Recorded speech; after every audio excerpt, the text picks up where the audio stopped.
It is no doubt that the Toyota Corolla and the Honda Civic are the top selling sedans in the whole wide world. These cars are recommended by mechanics because they are fuel efficient, they are reliable, and the prices are good.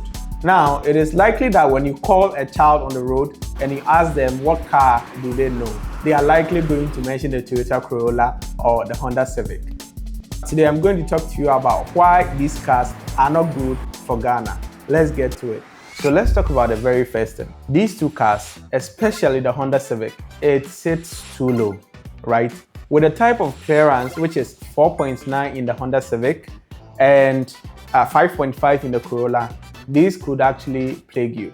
The first thing that could go is your bumper. These will scrape and scrape and scrape, and in about 6 months, chairman, you are going to have to buy a new bumper. There is no doubt about that. You can ask anybody who uses this car. I literally use one of these Corollas, and it is one of the biggest issues we do have, especially when it rains. The next thing that could happen is that your shocks, and that happens with every car, but for cars that sit very low, this is much more prevalent. Sometimes your shocks will go, and sometimes your rims could also go. So these are not even the worst of them. One of the things that I've seen happen as a result of this particular ground clearance we do have is that your oil pan could actually be destroyed.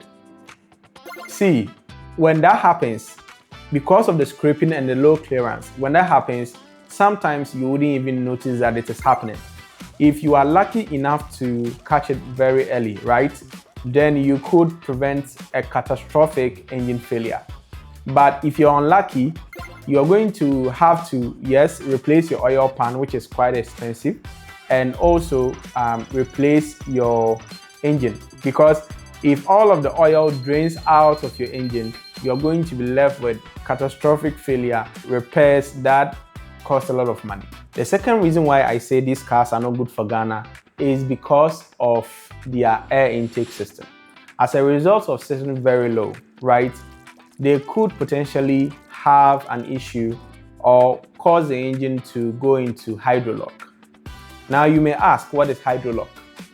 You know, typically any engine would use air, compressed air, alongside fuel to be able to produce combustion. Now what happens is that when liquid enters the engine, because liquids cannot be compressed, the piston hits a solid wall of fluid as it moves upward, forcing the engine to stop instantly. This abrupt halt frequently causes severe mechanical failures, such as bent connecting rods or cracked blocks. Now, let me be completely honest here. These are good cars. I own one, the Corolla, and I have driven the Honda Civic. These are good cars. However, if you stay in a place outside of Accra or a city that has very good road networks, these cars could be a pain. See, the problem is not that these cars are not reliable or they are not good. The problem is that our roads network and the kind of environment we have here do not support these cars. So what should you do? The fix is simple.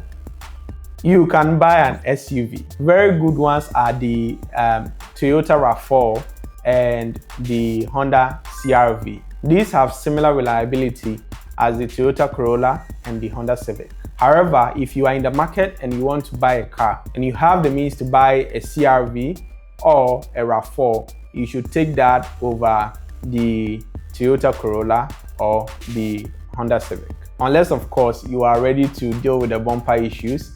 One of the things you can do to make sure that you are always in a good place is after you go through a tortuous road, you make sure that you inspect your car. Inspect if the oil pan is intact. Inspect if your engine bay is intact. Just a very quick inspection can actually save you from catastrophic amount of failure, and hence save you from spending a whole lot of money.